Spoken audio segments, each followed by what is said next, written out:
Halo teman-teman semua, kembali lagi bersama Tiara di channel Batas Naskah. Semoga teman-teman Batas Naskah sehat selalu ya. Nah, sekarang kita akan melanjutkan kisah yang masih bersambung sebelumnya dengan judul Karma Ipar yang Sengaja Menahan Utang.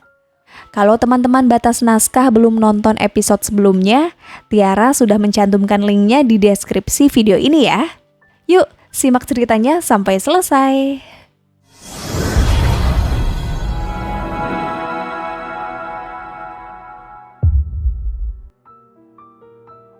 Safwan melangkah gontai.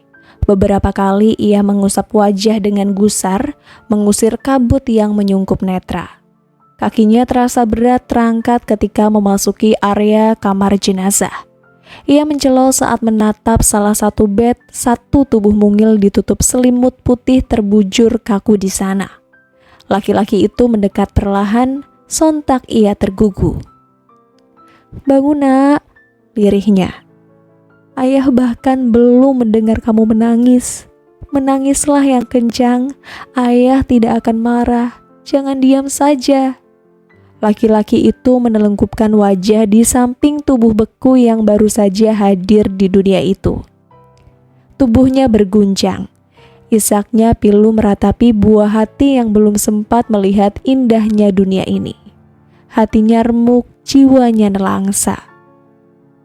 Setelah cukup lama menangis, ia menguatkan diri mengangkat wajah. Tangannya bergetar membuka kain yang menyelimuti buah hatinya itu. Seraut wajah mungil nan damai menyambut ketika kain itu terangkat. Bayi perempuan. Parasnya cantik. Ia tampak seolah sedang tersenyum dalam tidur. "Allahu Akbar," lirih Safwan kembali. Tergugu ia menatap wajah mungil itu. Tangannya menekan dada yang seketika terasa nyeri. Jika dia seperti ini, lalu bagaimana reaksi Arlina nanti? Dia tidak sanggup membayangkan. "Bangun nak, kalau kamu gak bangun kasihan bunda. Nanti dia mencari. Bunda pasti sedih kalau kamu gak ada," ratapnya pilu. Mengusap pelan air mata yang menjejak basah, Safwan menghela nafas panjang. Ia mencoba menenangkan diri sejenak, memastikan cairan bening itu tidak mengalir untuk sesaat. Laki-laki itu mendekatkan wajah pada putri mungil mereka. Menahan segala pilu, ia mencium dahi dan pipi yang tak lagi hangat. "Astaghfirullahalazim," lirihnya. Safwan kembali terisak. Cairan bening meluncur lagi dari sudut netra ketika kulitnya menyentuh tubuh mungil itu dan terasa dingin. Tubuh itu benar-benar telah beku. Hati pria itu tersaruk-saruk. Pedih kehilangan benih yang sangat ia tunggu begitu menghujam. Gemetar. Safwan meraih bayi yang seharusnya masih merah itu ke dalam gendongan. Membawanya keluar dari ruangan duka itu setelah tadi administrasi ia selesaikan. Bayi itu harus segera dikebumikan. Bagai lunglai, Safwan tertatih menuju pintu keluar kamar jenazah. Lututnya terasa lemas, tidak bertenaga.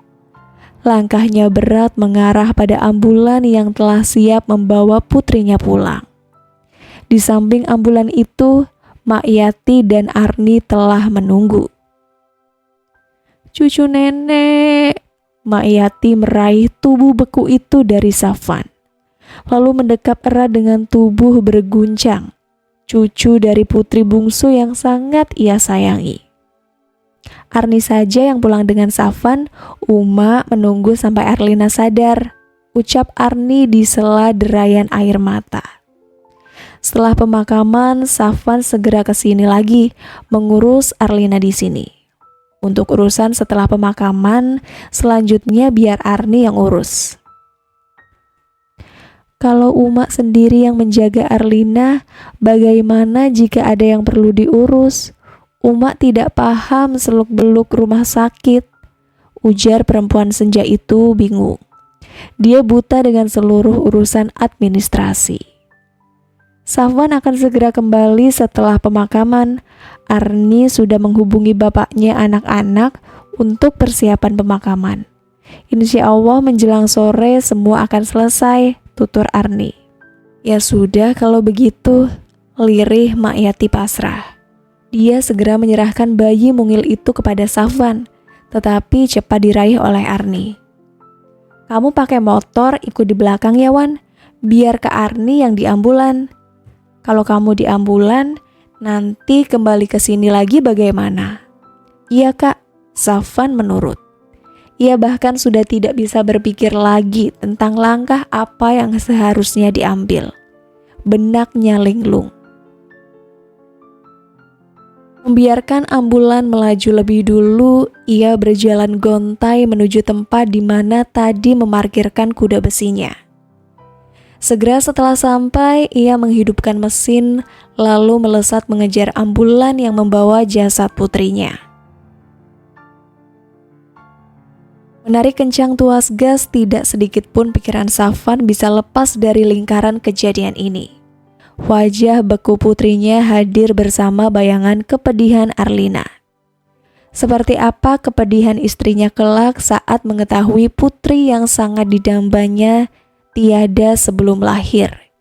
Ia bahkan tidak mampu memperkirakan. Masih terngiang tawa ceria Arlina ketika kabar bahagia itu diterima 9 bulan lalu. Abang mau anak laki-laki atau perempuan? Aku mau perempuan, ucapnya dengan senyum ceria. Sudut bibirnya tertarik sempurna sehingga gigi gingsulnya terlihat nyata. Memangnya kenapa mau anak perempuan? Ya mau saja, gemes. Kalau abang mau keduanya, sahut Safwan tidak kalah ceria. Kalau yang pertama perempuan, mungkin yang kedua laki-laki. Kalau yang kedua tetap perempuan, mungkin yang ketiga laki-laki. Kalau yang ketiga perempuan lagi, mungkin yang keempat. Stop! Wanita cantik yang ia kenal semasa SMA lalu sama-sama melanjutkan kuliah di kota Katulistiwa itu mengangkat telapak tangan. Memangnya abang mau anak berapa? Yang banyak pokoknya biar rame. Kemudian mereka tertawa bersama. Kalau anak yang pertama ini perempuan, kamu mau kasih nama siapa? Tanya Safwan sambil mengusap perut Arlina yang saat itu masih rata. Safna Mehrunisa. Wow, nama yang bagus, artinya apa? Safna aku ambil dari Safwan dan Arlina. Kalau Mehrunisa itu artinya perempuan yang cantik. Secantik mamanya tentunya, ucap Safwan menggoda. Ia menjawil nakal dagu Arlina. Wanita itu merenggut manja. Begitu juga kilasan kejadian masa lalu itu menciptakan kabut di netra Safwan. Gusar. Ia mengusap wajah, membuang kabut yang mengaburkan pandangan itu. Seketika laki-laki itu berteriak seiring tangan yang menarik full tuas gas. Dia tidak peduli dengan pengendara lain yang memperhatikan. Dia hanya ingin menumpahkan segala sedih, juga sesal yang menggumpal di dada, menciptakan sesak yang bagaikan tak berujung. Akan tetapi gumpalan itu tetap saja ada. Lalu sisi terdalam hatinya merutuk Lesti, saudara yang ia sangat sayangi meskipun tahu perempuan itu selalu benci padanya. Dia sangat percaya bahwa Lesti pasti akan mengembalikan uang yang dipinjam tepat waktu. Namun kenyataannya tidak sesuai harapan. Safwan menerima kalau ini takdir. Tetapi pangkal penyebab kejadian ini adalah ulah Lesti. Sikap Lesti yang menyebabkan Arlina merajuk, marah padanya hingga bertindak egois, tidak mau diajak ke rumah sakit sejak awal. Rumah sederhana Safwan sudah ramai dengan tetangga yang melayat. Segala keperluan pemakaman sudah disiapkan. Rumah yang merupakan peninggalan orang tua kandung Safwan dirawat oleh paman yang sekaligus ayah angkatnya. Kemudian diserahkan ketika Safwan akan menikah. Jasad Safna sudah dibaringkan di ruang tamu, berselubung kain batik. Safwan yang baru saja tiba langsung luruh ke lantai, di samping putrinya. Bukan hanya kepergian bayi mungil itu yang membuatnya sedih mendalam. Akan tetapi penyebab dari rangkaian peristiwa yang terjadi itu lebih-lebih menggores hatinya. Bersihkan diri Wan, kita segerakan fardu kifayah Safna. Kata Arni kamu akan kembali ke rumah sakit lagi, ujar Regi, suami Arni. Dia yang sejak awal sibuk mengurusi segala persiapan pemakaman. Iya bang, sahut Safwan lemah. Ia melangkah menuju kamar mandi, mengambil handuk dan pakaian ganti lalu beranjak ke kamar mandi. Setelah bersih dan suci, ia kembali ke ruang tamu menuju jasad putrinya. Safwan! Satu suara memanggil serak dari mulut pintu. Wanita paruh baya datang menghambur, memeluk tubuh lunglai Safwan dengan linangan air mata. Dia Nurherita, bibinya sekaligus ibu angkatnya.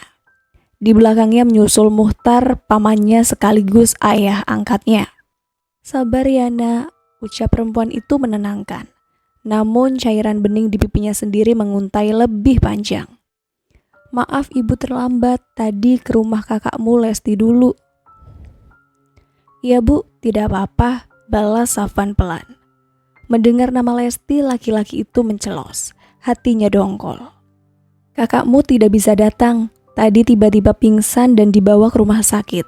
Ibu juga turut mengantar tadi, tuturnya serak sambil menyusut air mata. Iya, tidak apa bu, sahut Safwan lagi, masih dengan suara pelannya.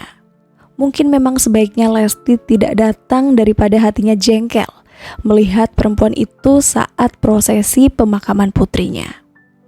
Memangnya Kak Lesti sakit apa? Ia tidak bisa menahan rasa ingin tahu. Belum tahu, dokter belum menyampaikan hasil pemeriksaan. Tapi kakakmu benar-benar tampak lemah. Kata Alif sebelum pingsan kakakmu bertengkar sama suaminya. Terang Nurherita. Sudah, tidak usah dipikirkan kakakmu. Ada suaminya yang mengurus. Kamu yang sabar, banyak istighfar, dampingi istrimu dengan baik. Pasti dia sangat terkejut. Safwan mengangguk taksim. Ya, untuk apa memikirkan Lesti? Kakaknya itu tidak pernah memikirkan dirinya. Tidak menganggapnya ada kecuali jika hanya ada maunya. Yusuf terus berkelit ketika Lesti berusaha meraih ponsel pintarnya. Papa mau ke kamar mandi dulu, kebelet sejak tadi. Ucapnya begitu saja ia gegas berlalu. Masa ke kamar mandi bawa HP? Lesti merengut kesal.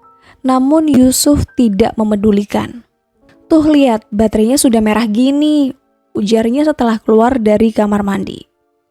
Ia menyodorkan benda pipih persegi panjang itu pada Lesti. Kalau dipakai pas baterai lemah, nanti rusak, dalihnya. Heleh, papa setiap triwulan juga tukar HP yang baru, rusak pun tidak apa dan tidak akan seberapa. Gak triwulan lagi sekarang mah, catur wulan. Beda 1 bulan aja. Sini kan HP-nya, mama pinjam. Yusuf mengeluarkan gawainya, pun dengan sedikit kesal. Lesti kalau sudah maunya, tidak akan bisa ditahan. Sambil menyandar di pucuk keranjang, Lesti membuka galeri gawai suaminya. Memilih foto yang terlihat paling elegan. Kemudian mengirimkan ke nomornya, tidak lupa juga memajangnya pada status WhatsApp Yusuf dengan caption, 13 tahun bersama, kamu tetap yang terindah. Perempuan itu tersenyum riang. Teman-temannya pasti akan iri melihat postingannya hari ini. Bagaimana tidak, merayakan anniversary di tempat makan ternama kota itu, mereka akan dikenal sebagai keluarga kecil yang bahagia dengan kehidupan yang makmur. Tidak lama menunggu, sebuah pesan masuk merespon status Yusuf yang ditulis. Happy anniversary bapak sayang, anniversary kita kapan? Ma, panggil Yusuf. Mata Lesti tampak mengerjap, jemarinya juga bergerak. "Pah," sahut wanita itu lemah, nyaris tidak terdengar. "Mama sudah sadar." "Mama kenapa, Pah?" tanyanya bingung, ia tampak linglung. "Tadi Mama tiba-tiba pingsan." Lesti memidai sekeliling. "Ini di mana?" tanyanya. "Di rumah sakit. Sebentar, Papa panggil dokter dulu ya." Yusuf bermaksud beranjak, tetapi tangan lemah Lesti menahan. Mata sayunya menerawang seperti mengingat-ingat sesuatu. Wanita itu sedang mengumpulkan potongan memori terakhir yang ia ingat. Tiba-tiba saja mata sayu itu membulat, menatap tajam pada Yusuf yang duduk di samping tempat tidurnya. Rautnya berkerut masam. Yusuf yang mendapati perubahan ekspresi istrinya menciut. "Siapa Dara, Pak?" tanyanya menginterogasi. Meskipun lemah, terkesan menekan. "Ya Allah, Mah, itu lagi yang ditanyakan. Gara-gara itu tadi Mama pingsan." "Makanya jawab, siapa Dara?" "Dara itu siswi di sekolah Papa. Papa sudah jawab dari tadi." "Kalau cuma siswi, Pak, gak akan berani kirim pesan seperti itu. Apalagi sama kepala sekolah," seru Lesti. Intonasinya mulai meninggi. Beberapa pasien yang berada di ruang UGD spontan menoleh dengan tatapan penuh tanya. Zaman sekarang, guru dan siswa itu harus dekat, Mah. Harus bisa akrab dan berperan sebagai teman. "Alasan?" "Mah, sudah, kalau Mama gak percaya terserah. Tapi jangan bikin keributan di sini. Malu." "Aku gak peduli, biar semua tahu." Lesti justru menjerit. "Mah, Papa selingkuh, Papa jahat. Salahku apa, Pak? Kurang apa aku selama ini?" tanyanya. Air mata kembali mengurai. Tiba-tiba wanita itu terlihat sesak. Nafasnya kembang kempis naik turun dengan cepat. "Mah!" Yusuf mengguncang tubuh Lesti yang kembali terkulai, tetapi kondisinya masih sadar. "Dokter!" serunya kemudian. Seorang lelaki muda mengenakan jas putih, diikuti dua orang berseragam putih segera menghampiri. "Sudah lama sadar, Pak?" tanya lelaki muda itu. Kemudian segera menginstruksikan salah satu perawat untuk memasang selang oksigen kembali. Perawat yang lain membenarkan posisi tubuh Lesti agar berbaring dengan nyaman. "Sekitar 10 menit, Dok." "Mengapa tidak segera memberitahu? Tadi sudah dipesan. Segera beritahu kalau sudah sadar, Pak." "Dia menahan, Dok." Yusuf salah tingkah. Dokter segera memeriksa denyut jantung Lesti, memanggil nama perempuan itu dan menyampaikan kata-kata untuk menenangkan. Perlahan setelah selang oksigen terpasang cukup lama, nafas Lesti kembali teratur. Lalu perempuan itu terisak lagi. Ibu tenang ya." Dokter itu bicara lembut dan ramah. "Ibu harus tenang, jangan banyak pikiran, banyakin sabar dan istighfar kalau ada masalah. Sebab sekarang ibu sedang hamil." "Hamil?" Mata Lesti membulat. Seketika ia menghentikan isak. Berita ini merupakan sesuatu yang tidak terduga dan mampu mengalihkan perhatiannya. Sementara Yusuf menganjur nafas sembari mengusap wajah. Kehamilan yang tidak lagi dia harapkan. "Iya, ibu sedang hamil," jawab dokter diiringi senyum ramah. "Tapi bagaimana bisa, Dok? Saya KB," tanya wanita itu masih lemah. "Ibu KB apa?" "Suntik, Dok, 3 bulan. Saya memang biasa tidak haid beberapa bulan, Dok." "Terakhir haid kapan?" "Sekitar 2 bulan lalu." "Ya, tadi kita sudah melakukan pemeriksaan, Bu, atas izin Bapak.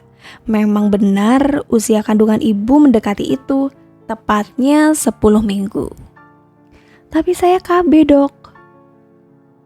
"Itu kuasa Allah, Bu. Atau ibu pernah terlambat suntik?" Lesti menelan salivah. Suntik terakhir dia memang terlambat 5 hari. Akan tetapi dia bahkan pernah terlambat seminggu dan tidak terjadi kehamilan. Ia memang tidak berniat hamil lagi. Persalinan Alif menyisakan trauma mendalam baginya. Saat hamil Alif, dia mengalami diabetes gestasional di mana kadar gula darahnya meningkat karena kondisi kehamilan. Resiko diabetes gestasional inilah yang menimbulkan trauma itu. Bapak juga bantu ibu untuk mengontrol emosi ya. Dokter menepuk bahu Yusuf lalu meninggalkan pasangan suami istri itu. Di ruang rawat rumah sakit berbeda, Safwan mendekap erat tubuh Arlina yang meronta. Namun semakin erat ia mendekap, semakin kuat wanita itu meronta. Sayang tenang, lukamu masih basah, ujarnya sembari tergugu. Air mata begitu saja banjir di pipinya. Gak mungkin, jerit Arlina bersama tangis yang menggema. Gak mungkin anakku mati, kalian bohong, aku mau anakku. Dia berteriak histeris memberontak dari dekapan Safwan. Anakku, ratapnya tergugu, pilu, menggores perih hati siapa saja yang mendengarnya. Sesama pasien di ruangan kelas 3 itu menatap prihatin, turut merasakan perihnya seorang ibu yang baru saja melahirkan tetapi ditinggalkan buah hati sebelum sempat melihat rupanya. Mak Yati meringkuk di sudut ruangan, menutup mulut agar tangisnya tidak bersuara. Tidak sanggup hatinya melihat reaksi putri bungsunya itu. 24 jam berlalu, kondisi fisik Arlina cenderung stabil. Dia dibawa ke ruang perawatan. Safwan sebenarnya sudah meminta agar perawat tidak memberitahu tentang bayi mereka kepada Arlina. Paling tidak hingga lukanya sedikit kering. Namun salah satu perawat keceplosan setelah hari kedua. Wanita itu terus bertanya. Aku belum sempat melihat wajahnya, belum menyusuinya, memeluknya, menciumnya. Ratapnya pilu. Tubuhnya terkulai di dada Safwan. Sabar sayang, ucap Safwan parau sembari mengusap punggungnya. Safwan sendiri pilu. Kesedihan masih menghujam dadanya. Air mata belum juga kering, ditambah lagi Arlina yang selalu bertanya. Dan kini, ia harus menyaksikan kepedihan wanita itu saat tahu bahwa bayi mereka telah tiada. Semua ini salah abang, aku benci abang, aku benci. Tiba-tiba Arlina menjerit sambil mendorong tubuh Safwan, melepaskan diri dari dekapan laki-laki itu. Matanya menatap nanar. Maafkan abang dek, Safwan berusaha meraih tangan istrinya, berharap wanita itu tenang. Pergi! Jerit Arlina lagi. Dek, pergi atau aku yang pergi? Wanita itu menarik selang infus lalu mencoba turun dari tempat tidur. Gerakannya yang ia lakukan cepat dan tidak terduga, sehingga Safwan tidak sempat mencegah. Akan tetapi ketika kakinya jejak di lantai, wanita itu terhuyung sembari memegang perut. Ia menjerit, rautnya kesakitan. Dek, Safwan menahan tubuh yang nyaris ambruk itu. Pergi! Meski sudah sangat lemah, Arlina tetap kukuh meminta Safwan menjauh. Mak Yati yang sebelumnya hanya duduk memperhatikan putrinya mengamuk, turut beranjak menenangkan. Suruh dia pergi, Mak, ucap Arlina terisak ketika Mak Yati memintanya bersabar. Aku gak mau melihatnya lagi, lanjutnya. Safwan nelangsa, hatinya remuk, rasa bersalah dan sesal menjadi-jadi, menusuk sukmanya.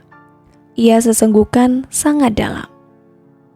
Abang akan pergi setelah ini, tapi kamu kembali ke tempat tidur ya. Setelah itu pasang infus, terus lukanya diperiksa dokter. Arlina melemahkan pertahanan, membiarkan Safwan mengangkat tubuhnya ke atas bed. Setelah itu Safwan menuju ruang petugas untuk menyampaikan kondisi istrinya. Ketika dokter dan perawat memberikan pertolongan atas kondisi istrinya itu, ia hanya bisa menatap dari muka pintu. Ingat kata dokter, Mama jangan capek, jangan banyak pikiran, ujar Yusuf. Pagi ini dia mengenakan seragam Pemda kebesarannya. Sebenarnya penampilannya sudah rapi, namun ia masih mematur diri di depan cermin. Tangannya masih sibuk menarik ulur bagian baju yang tampak kurang rapi, atau menyisir rambut untuk yang kesekian kalinya. Baju yang Yusuf kenakan pres membungkus tubuh, menampilkan gurat ototnya yang atletis. Lengan baju yang menempel ketat memperlihatkan bentukan otot tangan yang kekar. Pria itu benar-benar terlihat sangat maco di usianya yang matang. Sifat Yusuf yang mudah bergaul, supel, dan luwes menambah nilai plus sosoknya di mata para rekan kerja, baik pria maupun wanita. Dia pun pandai berkelakar, hangat saat mengajar. Sehingga sampai saat ini, meskipun sudah menjabat sebagai kepala sekolah, Yusuf tetap menjadi guru idola para siswa. Hanya satu nilai negatif yang membuatnya sedikit tidak disukai. Sejak menjadi kepala sekolah, Yusuf pelit terhadap kesejahteraan para guru, mengabaikan sarana dan prasarana sekolah yang seharusnya sudah waktunya direhab. Dia tidak transparan dalam pengelolaan dana BOS. Ya, balas Lesti malas. Dia kesal memperhatikan suaminya yang tidak sudah-sudah berdandan. Bagaimana tidak banyak pikiran jika seperti ini? Tidak lelah mudah, dia bisa memanggil tetangga membersihkan rumahnya, melaundry pakaian kotor, memesan makanan siap saji.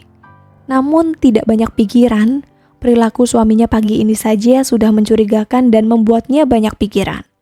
Belum lagi dia juga terus berusaha untuk menyelidiki pesan yang dulu ia baca di WhatsApp suaminya itu. Apalagi tanda tanya besar di hatinya. Gawai Yusuf sekarang tidak standby di atas nakas lagi. Selalu dibawa kemana pergi dan dikunci dengan PIN yang tidak boleh ia ketahui. Hampir semua pekerjaan papa di sini, file surat menyurat penting, bahkan dokumen sekolah dan laporan bos. Kalau sembarangan nanti hilang, habis papa. Kilahnya saat Lesti protes kenapa handphone selalu dikunci. Aku tidak akan mengotak-ngatik file dokumen papa, balasnya. Iya tahu, tapi bagaimana jika terpencet? Sudahlah, kita punya HP masing-masing, kenapa harus pinjam? Ucap Yusuf lagi membuatnya hanya bisa merengut kesal. Jangan kemana-mana, di rumah saja. Susu, vitamin, asam folat, jangan sampai lupa diminum. Suara Yusuf menyadarkannya dari pikirannya. Papa mau ke sekolah seperti pergi jauh dan lama saja, balasnya. Karena papa tahu, kamu kalau nggak diingatkan, teledor. Lagi pula mungkin papa pulang malam hari ini, jawab Yusuf. Lembur lagi? Iya. Sekarang kok sering lembur? Rapat apa setiap hari dan selalu sampai malam? Mama lihat guru lain enggak tuh. Apalagi sekarang libur kan? Setiap sekolah beda kebijakan. Apalagi papa kepala sekolah. Tanggung jawabnya lebih besar. Sekarang kan penerimaan siswa baru, jadi sibuk. Dewan guru perlu membahas persiapan orientasi siswa baru, persiapan awal tahun. Banyak. Lesti terdiam. Urusan sekolah dia memang tidak tahu menau. Buta, apalagi dulu dia kuliah tidak benar. Banyak bolos, senangnya hura-hura hingga di drop out. Ya sudah, papa berangkatlah sana, ujarnya. Baik-baik di rumah, sahut Yusuf sambil mengulurkan tangan. Alif mana? Mungkin di kamar main game, jawab Lesti sambil mencium punggung tangan suaminya. Ada yang mengganjal di hatinya melepas kepergian Yusuf. Sekarang dia mulai sulit percaya setiap omongan lelaki yang sudah 13 tahun bersamanya itu. Setelah Yusuf menjauh dengan mobil barunya, perempuan itu segera mengganti pakaian. Dia harus mengikuti laki-laki itu. Lesti mengenakan outfit yang baru dibeli, jadi Yusuf tidak akan mengenali. Apalagi jika dilengkapi kacamata yang juga baru dan memakai masker. Agar penampilannya 100% tersamarkan, ia berpikir untuk menukar pinjam kendaraan. Perempuan itu bertolak dari rumahnya di Dusun Tungkul menuju tempat tinggal Iriana. teman satu gengnya sejak SMA yang tinggal di Jalan Jalur 2. Dia akan meminjam sepeda motor sahabatnya itu. Mereka berteman sangat dekat. Jadi meskipun tidak memberitahu sebelumnya, pasti Iriana bersedia meminjamkan sepeda motor miliknya untuk 1 hari. Masa bodoh dengan kondisinya yang lemah, Lesti memacu kendaraannya. Tujuannya hanya satu, mencari jawaban keanehan sikap Yusuf beberapa hari ini. Entah sejak kapan sebenarnya keanehan sikap itu ada. Mungkin dia saja yang baru menyadari. Memasuki arah tempat tinggal sahabatnya, jantung Lesti berdegup kencang. Pasalnya mobil Kijang Innova Silver milik Yusuf juga mengarah ke sana. Untuk apa suaminya ke jalur 2? Jalan menuju sekolahnya sama sekali tidak bisa tembus dari daerah ini. Benak Lesti dipenuhi tanya. Perempuan itu memperlambat laju kendaraannya, menjaga jarak aman agar tidak ketahuan. Berpikir akan mengambil jalan pintas untuk menuju rumah Iriana dan segera menukar sepeda motor. Dengan begitu dia bisa leluasa mengekori Yusuf. Lesti menarik nafas lega ketika berhasil belok ke jalan berbeda. Meskipun sedikit berliku dengan adanya gang kecil, setidaknya dia aman dan tidak ketahuan. Tidak berapa lama ia tiba di mulut gang rumah Iriana. Nafasnya semakin berembus lega. Akan tetapi, perempuan itu justru menghentikan sepeda motornya mendadak.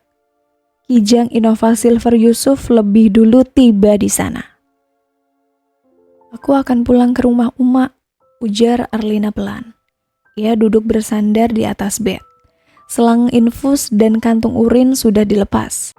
Setelah 4 hari dirawat pasca operasi sesar, akhirnya dia diizinkan pulang oleh dokter. Safwan yang sedang mengemas berbagai barang bawaan terperangah. Menghentikan aktivitas, ia mendekat pada Arlina. "Kenapa?" tanyanya. Meskipun sebenarnya dia tahu bahwa semua itu karena kemarahan Arlina belum reda. Akan tetapi tak urung juga ia bertanya. "Aku mau menenangkan diri." Tanpa melihat pada Safwan, wanita itu menjawab tak acuh. Tatapannya lurus ke depan, memperhatikan kosong. Safwan menautkan kedua sisi bibir, tersudut dalam sesal yang tak berkesudahan. "Kamu masih marah?" tanyanya hati-hati. Arlina bergeming. "Abang janji akan dapatkan uangnya," ucap pria itu lagi. Kali ini terdengar parau. "Aku gak butuh," balas Arlina pelan. Suaranya mendesis penuh penekanan. Perlahan ia mengalihkan pandangan, mengerling tajam pada Safwan. Laki-laki itu menciut. "Sekarang sudah terlambat. Biarkan saja uang itu akan menjadi penghalang rezekinya, penyusah hidupnya. Rezeki seseorang mengalir seiring bagaimana usahanya membayar utang. Kalau dia menahan utang, maka tertahan juga rezekinya. Dia mampu membayar tetapi tidak mau. Sampaikan pada kakakmu itu, orang yang berniat tidak mau membayar hutang, Allah akan mempersulit hidupnya." Safwa menghela nafas panjang. "Sama abang, apakah masih marah juga?" tanyanya takut-takut. "Aku benci abang." Laki-laki itu tersentak. Terperangah menatap wanita di depannya. "Astagfirullah, Dek. Abang minta maaf," ucapnya sambil meraih tangan istrinya, tetapi lekas perempuan itu menepis. "Dek," suara Safwan semakin parau. "Abang akan carikan tukaran uangnya. Abang janji nanti uang itu kembali utuh secepatnya." "Aku gak butuh," balas Arlina dengan menekankan penyebutan setiap suku kata. "Lalu kenapa kamu membenci abang?" "Karena abang itu menyebalkan. Kita sudah berkomitmen sejak awal bahwa jika ada masalah apapun, terlebih masalah yang sensitif tentang uang, bicara dulu berdua, baru dilempar di depan umum. Tapi abang gak pernah gubris. seenaknya saja mengambil keputusan sendiri, langsung bicara di depan orang, bertindak sebagai pahlawan yang selalu siap membantu, siaga untuk keperluan orang lain, abai dengan keperluan istri. Abang sama sekali tidak menghargai keberadaanku. Tapi kan kamu bisa menolak mereka, karena kalau abang yang menolak, tidak enak. Lalu akan merasa enak saat sanak saudara abang mengatai aku jahat, pelit, tidak berempati, membangkang. Begitu. Apa aku bisa menolak? Abang justru di pihak mereka. Lalu akan merasa enak saat sanak saudara abang mengatai aku jahat, pelit, tidak berempati, membangkang. Begitu. Apa aku bisa menolak? Abang justru di pihak mereka. Bang, dalam sebuah keluarga, keputusan yang kita lempar di depan umum itu sudah keputusan berdua, bukan masih pendapat masing-masing. Safwan mengusap wajah kasar. Maafkan abang, abang janji akan perbaiki diri, tidak akan mengulangi lagi. Entahlah, Arlina kembali menatap kosong. Aku perlu menenangkan diri, perlu menimbang kebersamaan kita lagi. Karena sikap abang seperti ini bukan hanya sekali, tetapi sudah sering. Kebetulan ini yang paling parah. Maksud kamu menimbang kebersamaan kita? Aku ingin sendiri. Astagfirullahalazim. Safwan melorot pada sisi ranjang. Duduk bertumpu pada lutut sambil meraih tangan Arlina. Terisak nyaring menciumi tangan itu. Tolong jangan berkata begitu, Dek. Maafkan abang, ampuni abang. Abang janji akan memperbaiki diri. Mohonnya parau. Arlina membisu. Dia berusaha melepaskan genggaman tangan suaminya. Dek, Safwan memanggil sembari menatap memelas. Aku ingin menenangkan diri, izinkan aku. Arlina menjawab datar tanpa menoleh pada Safwan. Pulang ke rumah kita ya, Dek, pujuk laki-laki itu penuh harap. Izinkan aku, sahut Arlina tak acuh, cepat dan datar. Dek, izinkan aku, ulangnya lebih tegas. Safwan menghela nafas berat. Dia benar-benar tersudut, tidak bisa berbuat apa-apa karena menyadari kesalahan itu pelak pada dirinya. Ya sudah, pulanglah. Nanti abang saja yang ke sana, ujarnya lemah. Dada Lesti bergemuruh ketika mendapati Iriana menyambut Yusuf sembari tersenyum lebar. Meskipun dalam jarak beberapa meter, terlihat sekali perempuan itu begitu sumringah. Sudut bibirnya terangkat sempurna, menampakkan giginya yang putih. Nafas Lesti memburu. Iriana adalah teman yang sama bobroknya dengan dirinya.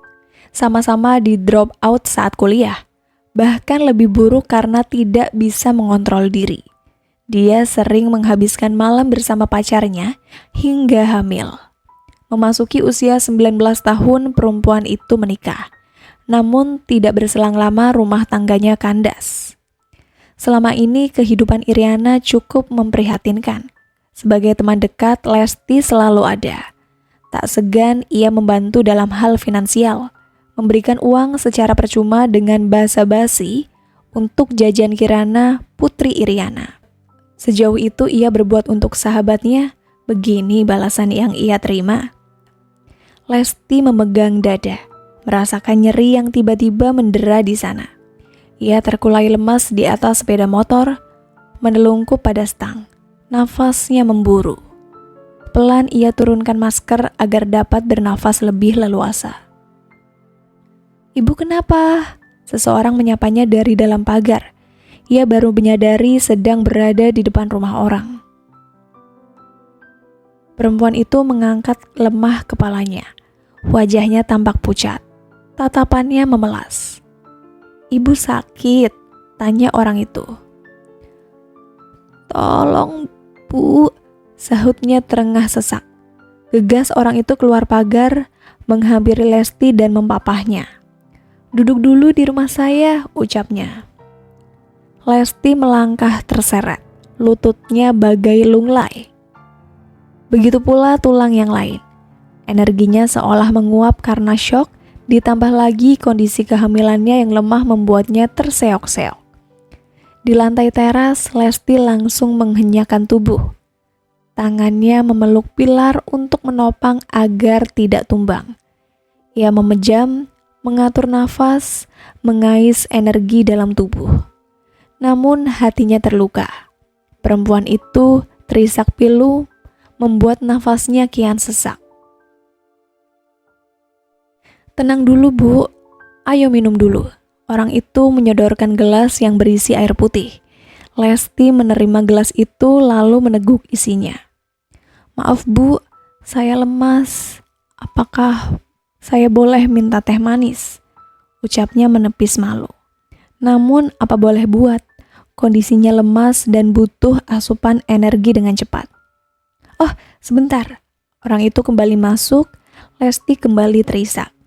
Tangannya mencengkeram pilar, tubuhnya berguncang, hatinya perih.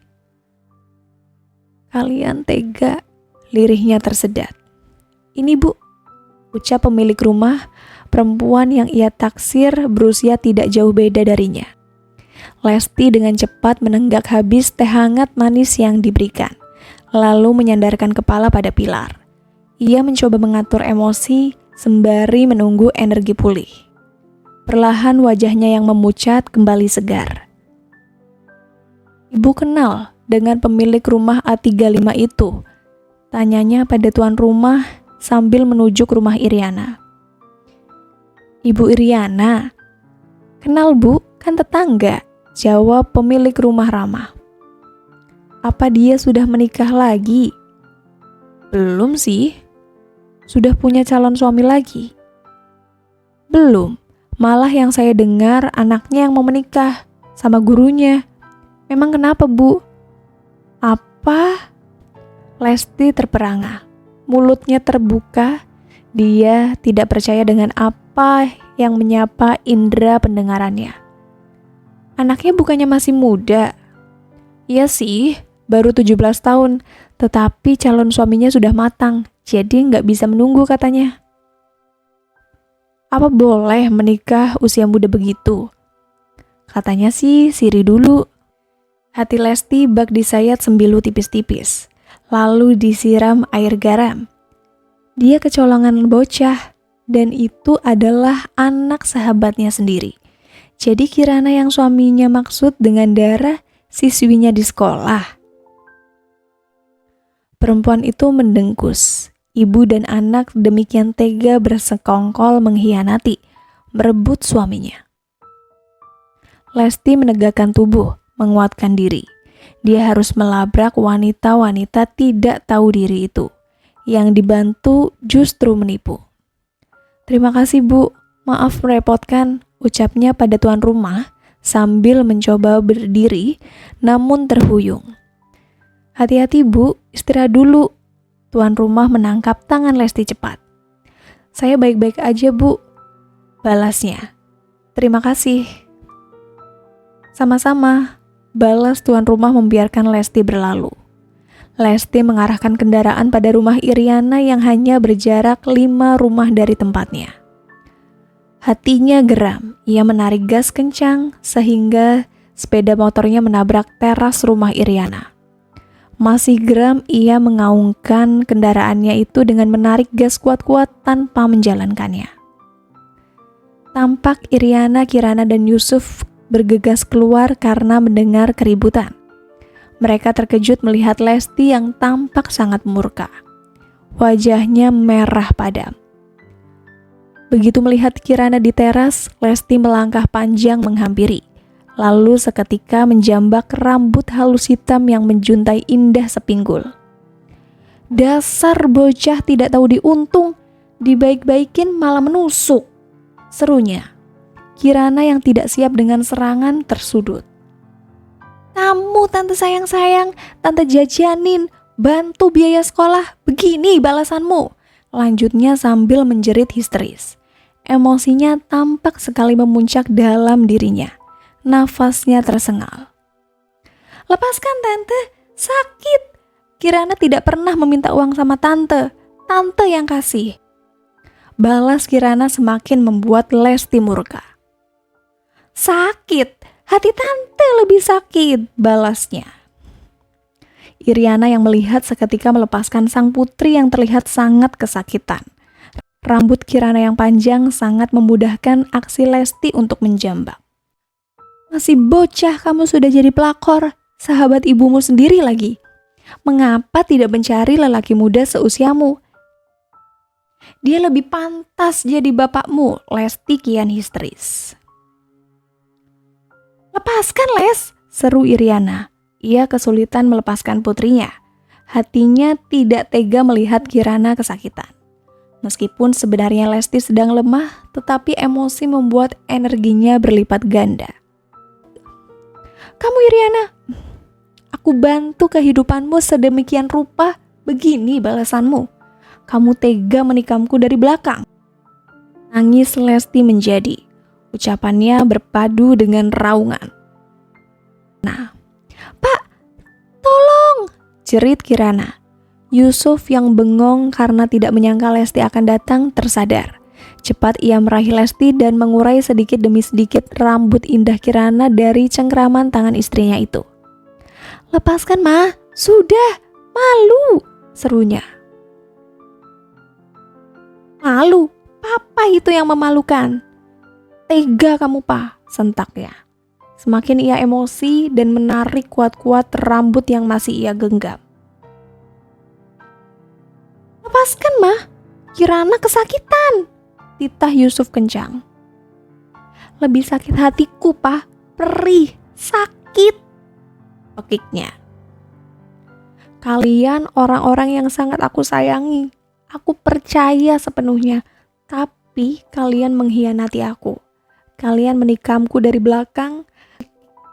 Kalian mencekikku diam-diam. Kemudian tubuhnya ambruk. Ia terkulai lemah lemas di lantai dengan derayan air mata. Tergugu pilu. Hatinya terluka, tercabik-cabik, demikian dahsyatnya. Ia meraung-raung. Iriana dan Yusuf segera mendekati Kirana, memastikan gadis muda itu tidak kenapa-napa. Abai pada Lesti yang jelas-jelas tidak sedang baik-baik saja. Hati wanita itu kian nelangsa. Tetangga-tetangga menonton, riuh dengan suara mendesis-desis. Bicara berbisik-bisik dengan menciptakan spekulasi yang dahsyat. Pulanglah, ucap Iriana kepada mereka. Rautnya tidak senang. Satu persatu tetangga berlalu. Namun mereka menuju tempat yang sama, yang kira-kira cukup menampung untuk mereka saling bertukar spekulasi. Kenapa kalian tega? Tanya Lesti lemah. Ishak masih mengiringi. Kejadian yang di luar dugaan. Wanita itu syok. Kirana mencintai bapak, tante, ucap Kirana sambil merapikan rambutan yang awut-awutan. Dasar ular kamu, kecil-kecil jadi pelakor. Lesti menatap tajam. Kamu juga keterlaluan, Ir, membiarkan anakmu merebut suamiku. Kali ini tatapan tajam Lesti beralih pada Iriana. Maaf Les, anakku menyukai Yusuf. Kamu tahu dia itu suamiku, sahabatmu. Iya, aku tahu. Tapi aku melihat hidupmu bersama Yusuf makmur. Kamu royal. Aku juga ingin anakku hidupnya terjamin. Tidak susah sepertiku. Tega kamu, Ir. Lesti kembali meraung. Tubuhnya berguncang. Mah, Yusuf memegang pundak istrinya. Cepat, Lesti menepis. Mengapa papa tega? Jeritnya. Maaf, papa jatuh cinta pada Kirana, jawab Yusuf tegas, semakin membuat Lesti meraung. Hatinya luluh lantah, jiwanya tercabik-cabik. Wanita itu benar-benar hancur. Aku akan melaporkan papa. Papa akan dipecat. Mah, Kirana mau menjadi yang kedua dan hanya menikah siri. Dia tidak menuntut banyak. Mama akan tetap menjadi yang pertama. Aku tidak rela. Jangan membuat papa memilih. Memangnya papa akan memilih siapa? Akan memilih bocah bau kencur ini? Lesti menatap tajam. Dia lebih baik. Wanita itu semakin ambruk. Tidak bisa terlukiskan lagi kehancuran hatinya. Kamu tega, Pak. Kamu tega.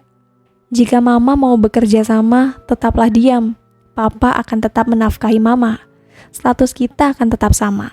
Tapi, jika Mama melaporkan Papa, pikirkan, apa Mama sanggup hidup tanpa bergantung dari Papa? Lesti bergeming, tidak menjawab. Hanya tangis yang terus mengalir. Dia memang tidak bisa lepas dari Yusuf secara finansial. Jadi sekarang, Papa mau apa? Tanyanya lemah. Papa akan menikahi Kirana dalam dekat. Habis sudah, Lesti ambruk hingga ke dasar. Nafasnya sesak, ia pingsan. Safwan memapah Arlina turun dari ambulans, lalu membantunya berjalan masuk ke rumah Mak Yati. Mereka baru saja tiba dari rumah sakit. Aku bisa sendiri, ucap Arlina keras kepala sambil menepis tangan Safwan. Namun, lelaki itu bersikeras.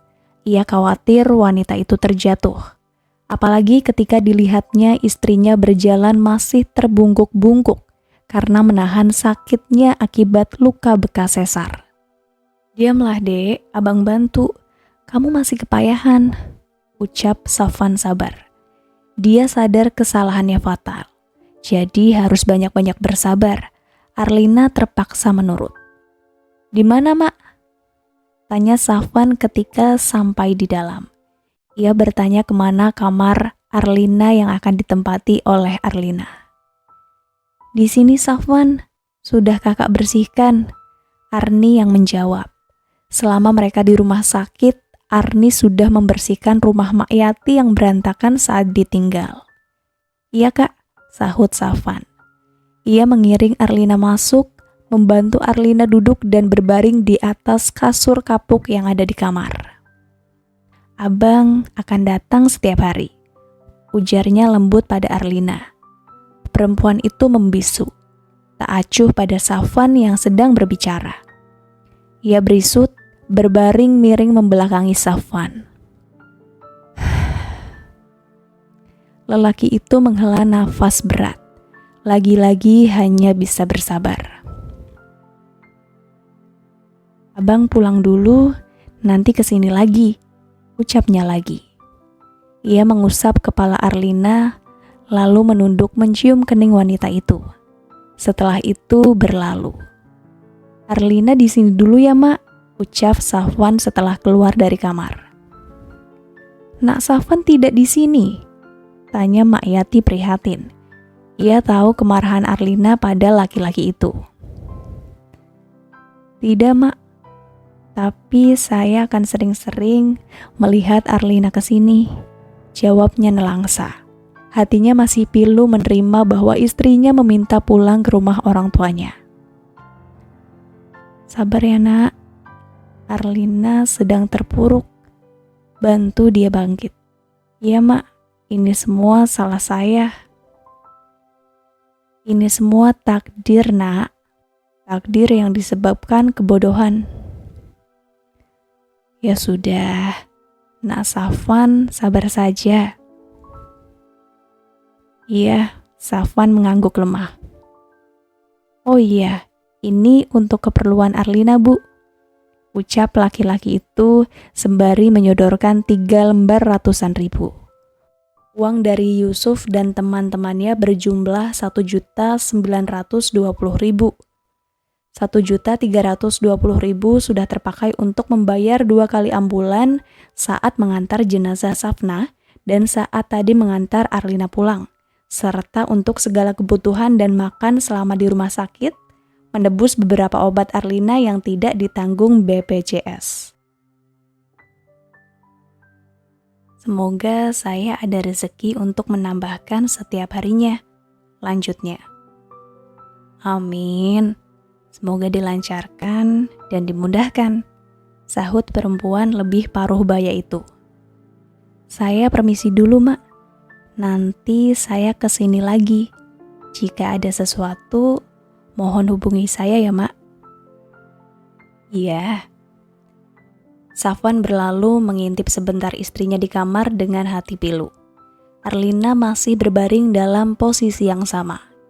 Ia segera keluar, menuju sepeda motor lalu melajukannya menuju rumah.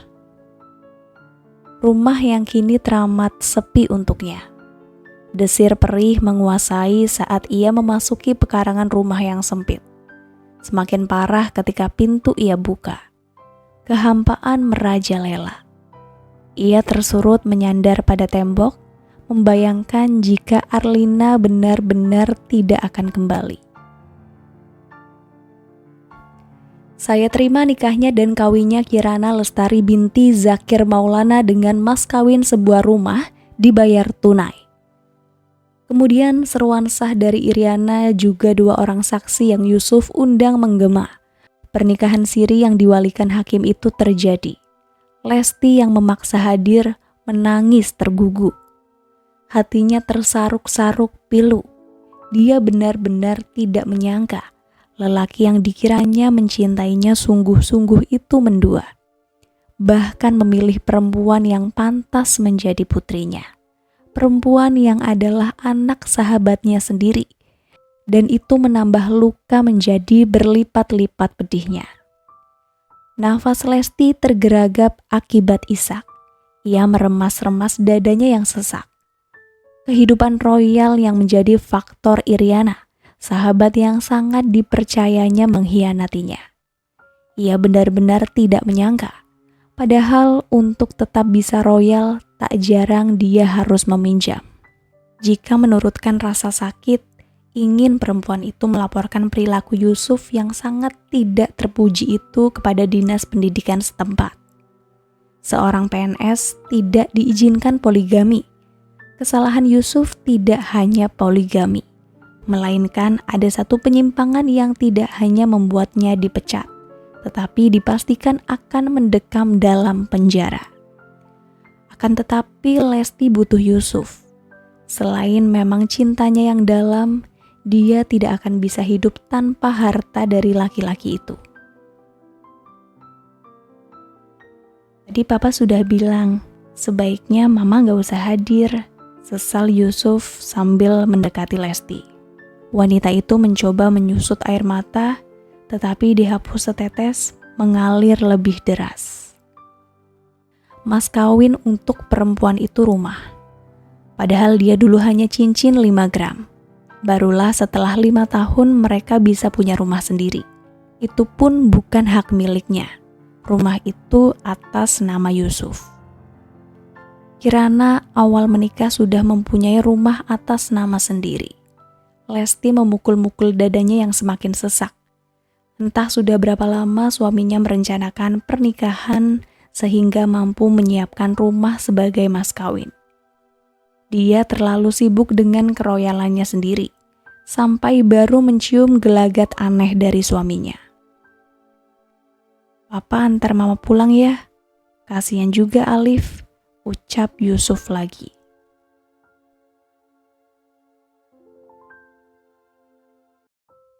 Setiap kalimat yang lahir dari bibirnya begitu ringan, seolah tidak ada rasa bersalah sedikit pun bahwa dia telah mendua. Lesti menghela nafas panjang. Mencoba membuang sesak bersama aliran udara itu. Alif tadi dia titipkan ke rumah orang tuanya. Anak itu juga menjadi alasan dia bertahan dengan rasa sakit itu. Bagaimana masa depan Alif jika tidak mendapatkan nafkah dari Yusuf? Ayo, papa antar pulang, ajak Yusuf setengah memaksa. Laki-laki itu meraih tangan Lesti, membantunya bangkit. Lesti mengesah dalam hati. Andai saja tidak sedang hamil dan fisiknya kuat, dia akan bertahan dan menghalangi ritual malam pertama suaminya itu. Akan tetapi, keadaan tidak memungkinkan. Akhirnya dia hanya bisa menurut, beranjak pergi. "Mah, sayang, Lesti mau pamit," ujar Yusuf memanggil Iriana dan Kirana. Lucu sekali bagi Lesti. Yusuf memanggil sahabatnya itu Mama. Perempuan itu tersenyum miris.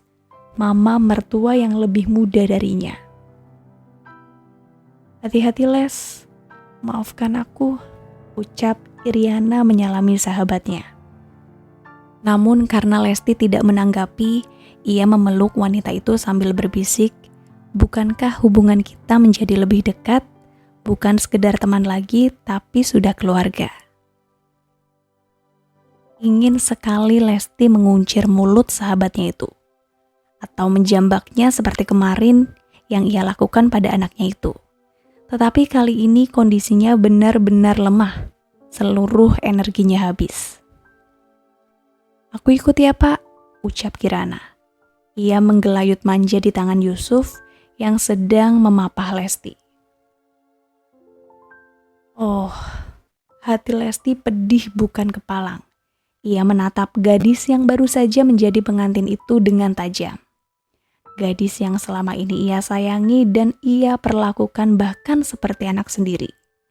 Ia sering memberi perlengkapan sekolah, juga pakaian, tas, kosmetik, dan berbagai barang lainnya kepada Kirana. Di samping uang jajan yang tidak terhitung jumlahnya. Ternyata selama ini suaminya juga melakukan hal yang sama. "Ikut." Yusuf menatap perempuan muda yang sudah menjadi miliknya itu dengan mata berbinar. Senyum manis merekah dari bibirnya menjadikan kadar ketampanannya meningkat. Laki-laki itu memang begitu indah secara fisik, rupawan dan menawan. Perih, sangat perih. Lesti menyaksikan demikian perih. Dia bahkan tidak sanggup berucap sepatah kata pun karena menahan perih yang tiada terkira. "Iya, nanti kalau nggak ikut, Bapak nggak bakal balik lagi," sahutnya manja menggoda. "Nggak mungkin, Bapak pasti balik. Mana tahan jauh-jauh dari kamu. Apalagi malam ini spesial," ucap Yusuf tak berakhlak. Tidak menimbang perasaan Lesti yang di sampingnya yang sedang hancur lebur. Lesti tersurut, lututnya bagai lemas. Ia kembali meremas dada yang kali ini tak hanya sesak, tetapi perih yang dahsyat. "Takutnya nanti ada yang pura-pura sakit, menahan agar Bapak tungguin," sindir Kirana. Lesti mengerling padanya. Inginnya ia jambak-jambak lagi remaja pengkhianat itu. Tetapi keadaan saat ini tidak memungkinkan. "Ya sudah, yuk," sahut Yusuf lembut.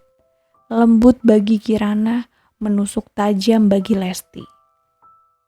Yusuf memapah Lesti menuju mobil. Sementara Kirana mengekor di belakang. "Pak, aku di depan, yang deket Bapak ya," pinta Kirana manja ketika Yusuf membuka pintu depan untuk Lesti. "Jangan sayang, kita mau jemput Alif ke rumah neneknya. Nanti kalau ada yang curiga, bagaimana?" ujar Yusuf meminta perhatian. Kirana merengut. "Nanti pulangnya puas-puasin deh deket Bapak," bujuk Yusuf. Lesti sudah tidak berdaya. Dia tersandar lemah di kursi samping setir. Tubuhnya seolah dirajam ribuan jarum. Kecil tetapi justru menyayat-nyayat. "Sudah dulu nangisnya, Mah. Jangan sampai Bapak, Ibu, juga Alif curiga," tegas Yusuf sebelum melajukan mobil. Tidak peduli bahwa dialah penyebab tangis itu. Lesti meraih lemah tisu di atas dashboard mobil, lalu mengusap air mata yang membanjir. Pakai bedaknya biar sembabnya tidak kelihatan, titah Yusuf lagi. Lesti menurut, meski dalam hatinya menjerit, begitu besarkah dosanya sehingga ia harus mengalami hal sesakit ini. Nyaris petang, sedikit terang hanya berasal dari pendaran cahaya matahari yang sudah tenggelam lebih separuh. Itu pun tidak terang sampai ke bumi, melainkan hanya pada pucuk-pucuk langit. Safwan memarkir sepeda motornya dengan semangat di halaman rumah Mak Yati, lalu meraih 2 kantong kresek yang tergantung pada cantolan kendaraannya. Ia melangkah dengan sedikit senyum mengembang di bibir. "Assalamualaikum," ucapnya. Pintu sudah tertutup karena hari menghadap maghrib. "Waalaikumsalam." Suara Mak Yati terdengar dari dalam, lalu langkahnya mendekat membuka pintu. "Wan," sapa wanita itu. "Mak," balas Safwan takzim lalu menyerahkan kantong kresek pada ibu mertuanya itu. "Apa ini?" Mak Yati bertanya ingin tahu. Maklum, dia tahu bahwa anak mantunya itu bukanlah orang berada yang biasa beli ini beli itu. Nasib baik belum berpihak padanya. Sudah sering Safwan dan Arlina melamar pekerjaan, tetapi hasilnya masih nihil. Maka jadilah mereka merintis hidup dengan penuh prihatin. "Ikan gabus, Mak," kata dokter, agar luka Arlina cepat sembuh, harus banyak-banyak makan ikan gabus. Mak Yati menilik kedua isi kantong. Satu berisi beberapa buah pir dan apel, satu lagi berisi 3 ekor ikan gabus dan 2 udang galah. Ukurannya lumayan besar. "Beli," wanita itu menautkan alisnya. Dia tahu kedua jenis beda ini sangat mahal harganya di sini. "Enggak, Mak, tadi pulang ngojek mancing," terang Safwan. "Kamu tadi ngojek?" "Ya Allah, Safwan, istirahatlah dulu. Sejak Arlina melahirkan, di rumah sakit kamu kurang istirahat. Bahkan bolak-balik ngabang Sanggau yang lumayan jauh." "Tadi ngojeknya hanya sebentar, Mak. Lagi pula, kalau tidak ngojek, saya mau dapat uang dari mana? Bisa-bisa kelaparan." Safwan tertawa kecil. Namun dalam hatinya miris. Baru ia sadari secara finansial ia belum bisa membahagiakan Arlina. Bahkan selama ini dia bergantung pada tetes keringat wanita itu. "Maaf ya, Mak. Saya belum bisa membahagiakan Arlina," ucapnya menatap sendu pada Mak Yati. "Iya, tapi kebahagiaan itu tidak hanya soal uang, Nak. Goncangan rumah tangga memang kerap datang di tahun-tahun awal pernikahan. Jika kalian mengambil hikmah, insya Allah, kelak kalian akan meraih kebahagiaan yang hakiki. Satu yang harus tetap dijaga, komunikasi," sahut Mak Yati. Safwan mencelos. Komunikasi. Itulah penyebab utama Arlina masih marah padanya. "Ya sudah, Mak masak ikan gabus untuk Arlina dan udang untukmu. Kamu pasti belum makan kan?" "Iya, Mak. Maaf merepotkan." "Tidak ada orang tua yang merasa repot dengan anaknya," ucap Mak Yati penuh kelembutan seorang ibu. "Terima kasih ya, Mak. Arlina juga belum makan." "Belum? Jadi belum minum obat?" "Ya belum. Arlina kan minum obat 3 kali sehari. Kata bidan, setiap 8 jam. Jam 6 pagi, jam 2 siang, terus nanti jam 10 malam." "Oh iya, Mak. Saya boleh menemui Arlina? Ya boleh, dia istrimu. Terima kasih, Mak. Safwan melangkah menuju kamar Arlina. Ia mengetuk pintu yang terbuat dari triplek itu. Meskipun tanpa sahutan, ia tetap masuk. Tampak Arlina berbaring miring membelakangi pintu dalam balutan selimut. Apa kabar, Dek? Sapanya. Tidak ada sahutan. Safwan memegang bahu Arlina, mengetahui apakah wanita itu tidur atau hanya tiduran. Arlina menjauhkan diri dari sentuhan Safwan. Wanita itu tidak tidur, hanya pura-pura tidur. Artinya, dia masih marah. Laki-laki itu mendesah frustasi. Didiamkan Arlina rasanya begitu menyiksa.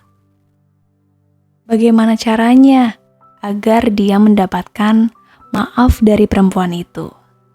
Bersambung. Terima kasih teman-teman Batas Naskah. Mohon maaf jika Tiara ada kekurangan dalam membacakan ceritanya. Semoga teman-teman semua bisa terhibur dengan cerita yang Tiara bawakan ya. Oh iya, jika teman-teman Batas Naskah menginginkan kelanjutan dari cerita ini, jangan lupa subscribe, like, dan bisa bantu komen di bawah ini ya, agar Tiara lebih semangat untuk menghadirkan kelanjutan cerita yang lebih menarik. Sampai ketemu lagi di episode berikutnya. Sekian dan terima kasih.